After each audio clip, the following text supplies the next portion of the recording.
एखाद्या किरकोळ प्रमाणपत्रासाठी सुद्धा नागरिकांना जिल्हाधिकारी कार्यालयाच्या वारंवार माराव्या लागणाऱ्या चक्रात थांबल्या।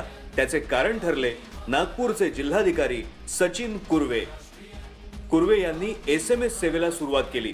सेतू कार्यालयात येणाऱ्यांना त्यांच्या मोबाईलवर सर्व माहिती SMS द्वारे मिळू लागली। परिणामी कामाला गती आली। सिटी सर्वे कार्यालयात नागरिकांची होणारी लूट लक्षात घेत त्यांनी सेतू कार्यालयामध्ये म्युटेशनची सुविधा उपलब्ध करून दिली। साठेबाजांवर बडगा उगारला, गोदामांवर छापे टाकले। त्यांच्या या बहुआयामी कामांचा आम्हाला अभिमान आहे।